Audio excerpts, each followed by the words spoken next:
my god, I have so much to say. Yeah. So we're just gonna let the wind blow here while we talk. That is one of my favorite songs now. The reason why I picked it for today is because from 2 months ago when I had Sarah react to this. That video is just about to premiere on my channel like tomorrow, and so it was just fresh in my mind. I was like, so when we restarted that, right, we got to about 4 or 5 minutes. I was like, yes, this is what I wanted. This is awesome. Okay, Kyle, it's done with the wind sounds here. I want your reaction, my man. What do you think? Oh, wow, there's a lot going on. What I really enjoyed. I like the commentary on the video. That made it so much more engaging than if it was just audio or something like if the screen didn't change. So it's a masterpiece video.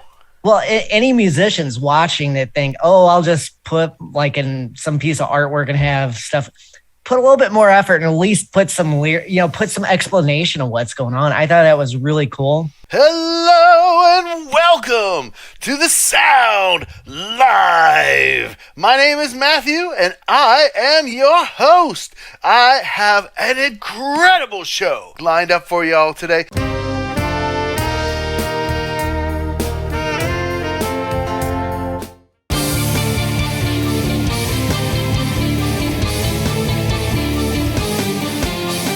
Eve is going to be here in just a minute, but right now, let me introduce my first two special guests, starting off with Jennifer Valaket. How you doing today, Jennifer?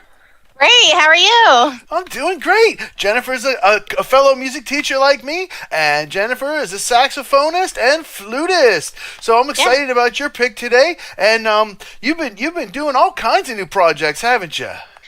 Yeah, I just did a collab with Leap yesterday. That was fun. I did Kiss from a Rose. Yeah, I didn't understand your thumbnail. Why it had like Terminator or something on it. Oh, it's Batman because that song is actually they used that in the movie. Oh, is that what it is? Yeah, okay. It's Batman. Okay, I thought it looked more like Terminator to me. Sorry. Right on. Cool. And also with me today, I have Kyle Walz. Hey. How you doing, Kyle? Kyle's a singer-songwriter and a really cool guy. What's new in your world? So I teach, and today was the first day with students. So it went really well. I've been at this 26-ish years, something like that. So it's been a couple minutes, as the kids say. I don't think I reacted to this. I don't remember this one. Okay, well, you've done a little bit of Ayreon, but not this song. Okay. Not this song. No. Perfect. So this is the best Ayreon song via comment to sort of introduce you to the band. And so I was already doing like an album react, so I was just sort of squeezing whatever video in what I could, whatever. So this is the first track of that album that all those songs came from. And this one sort of kind of gives you a little bit of an overview of how it could go, or sort of sets the stage, if you will. There's like 11 or 12 lead singers in this album. It's crazy. I think there's 12 of them. And there's like 11 of them in this song or something. Pretty much the metal singers of 2017. Pretty much globally. I mean, like you can argue and say a few might have been missing, but I mean, these people they're the top of the list.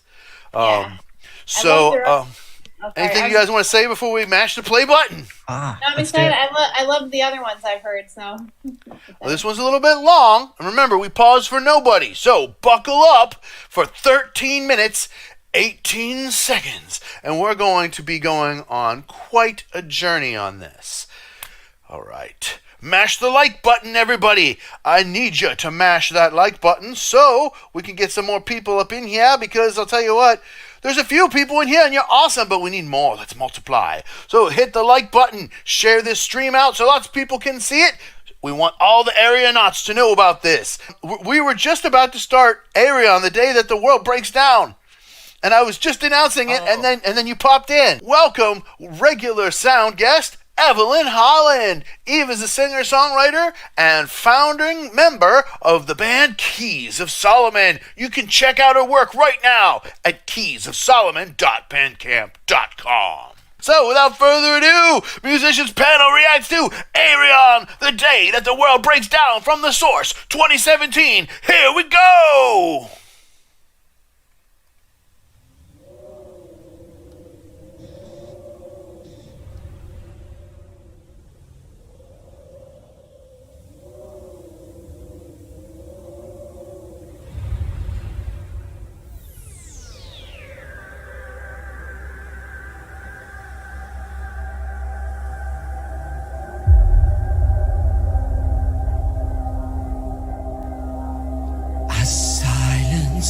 So deafening as the stillness surrounds us. A rush of fear is surging through our veins.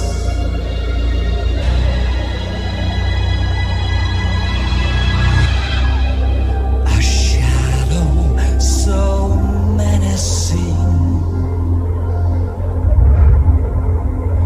darkens our horizon. What have we done?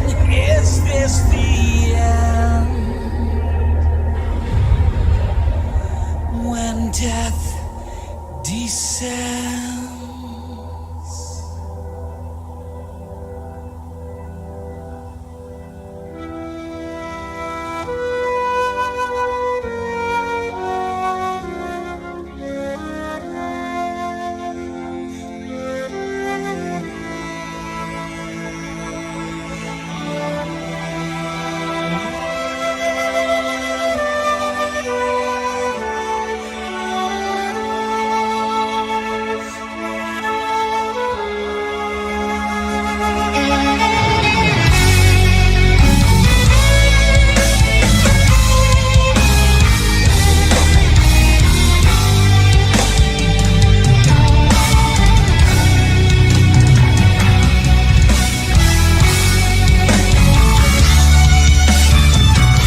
my god, I have so much to say.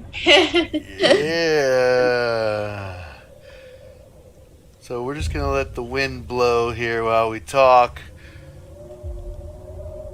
That is one of my favorite songs now. The reason why I picked it for today is because from 2 months ago when I had Sarah react to this.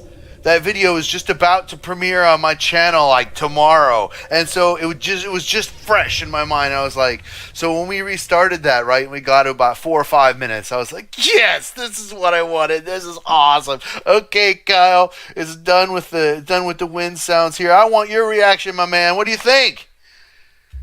Wow, there's a lot going on. What I really enjoyed. I like the commentary on the video. That made it so much more engaging than if it was just audio or something like if the screen didn't change. So it's a masterpiece video. Well, any musicians watching that think, oh, I'll just put like in some piece of artwork and have stuff, put a little bit more effort and at least put some put some explanation of what's going on. I thought that was really cool. I'm trying to pick a spot to start. I liked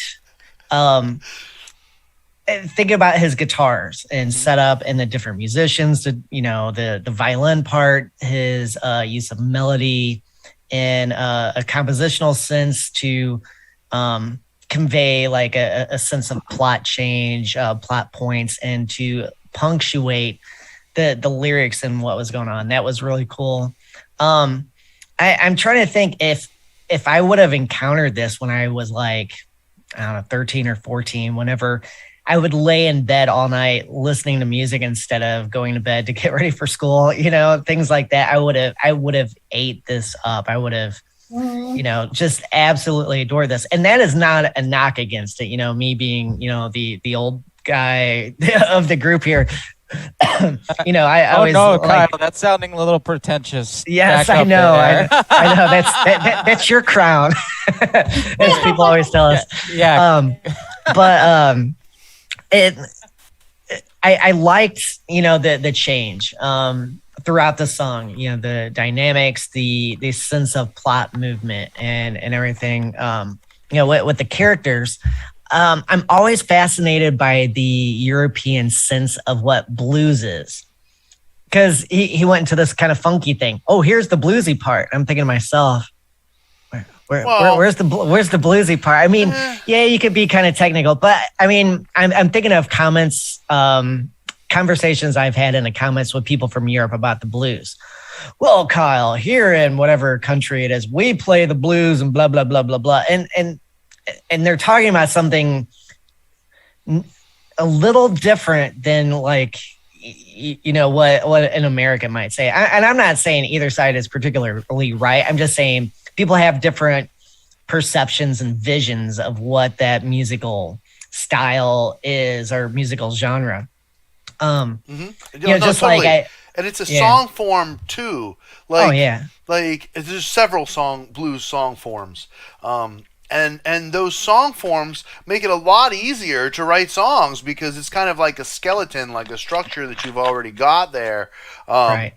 I would agree with you that it was sort of more like,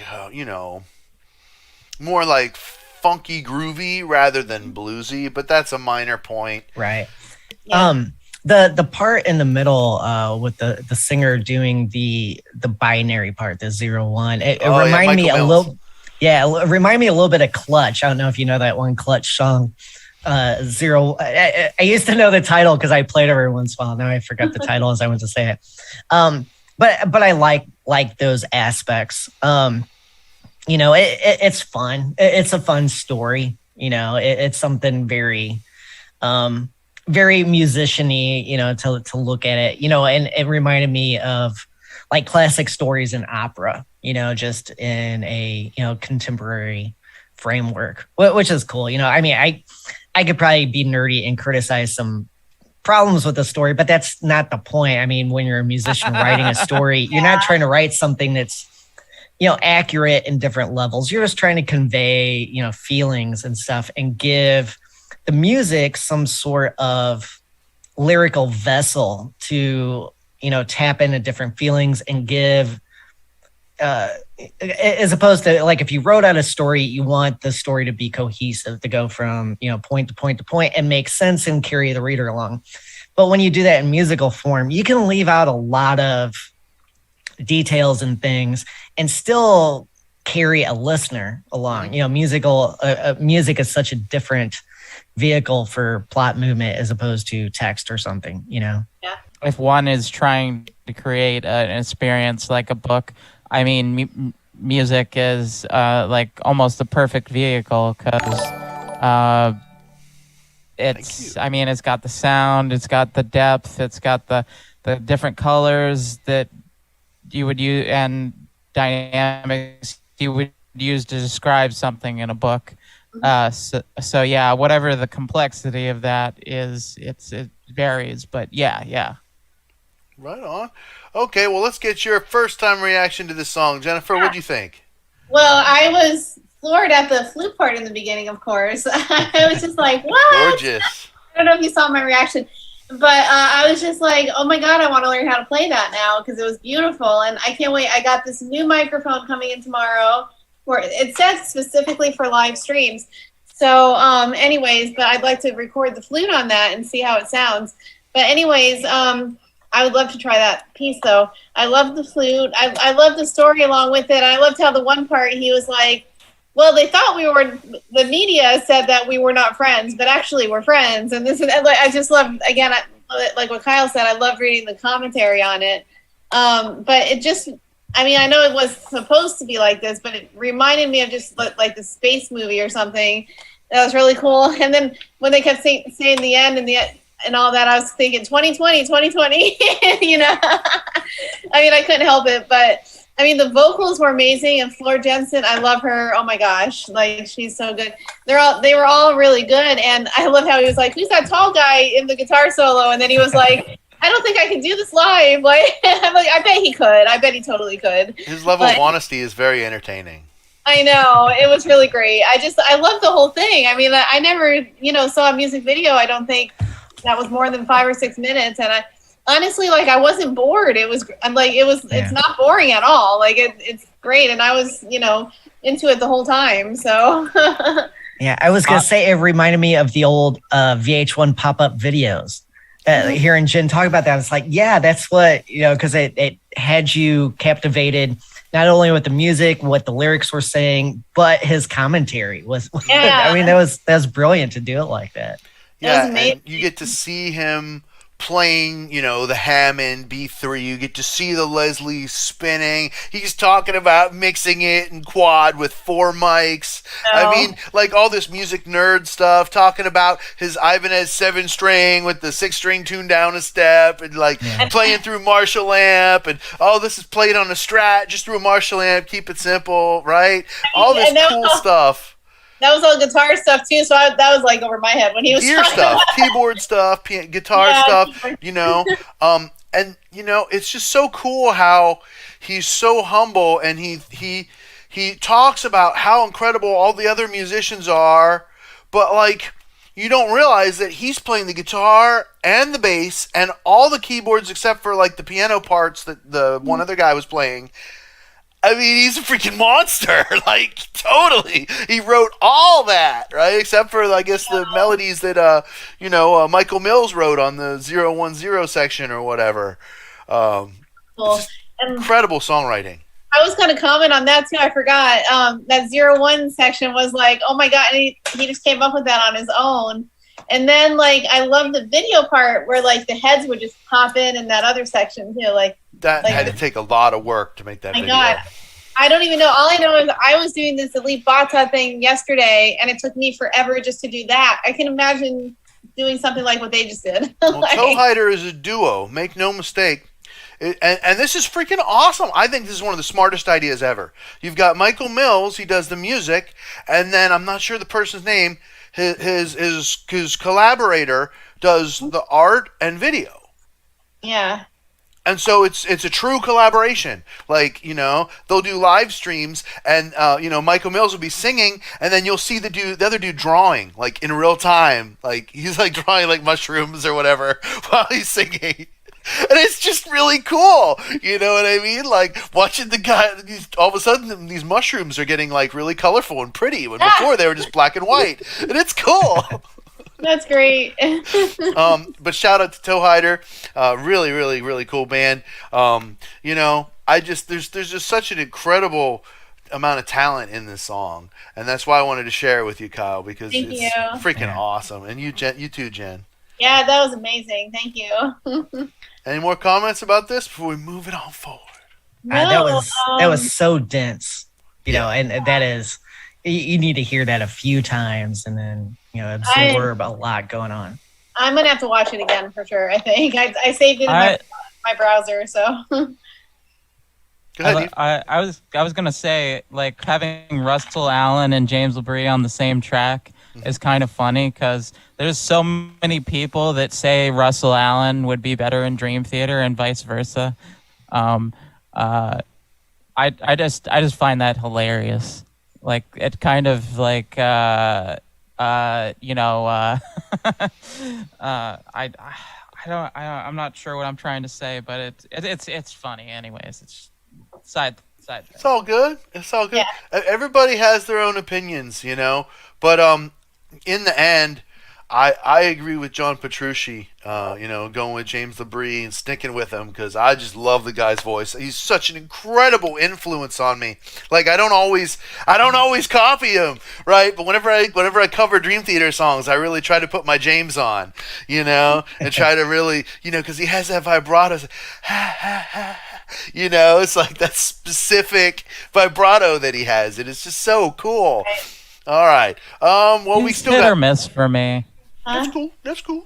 Right on. Well, I want to make sure everybody subscribe to Evelyn Holland, Jennifer's music page, and Kyle Walz. I really appreciate my special guests. You guys are awesome. I really hope that you guys continue with your creative pursuits, and I'll see you guys here next week. Make sure you guys all thumb up this video, share out the stream, and subscribe to everybody here, including Matthew's Music Lesson Studio. And I just wanted to give you all an update here. Please do.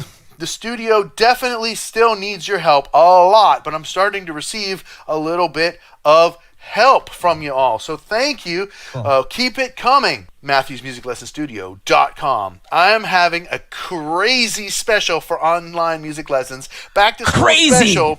No, seriously.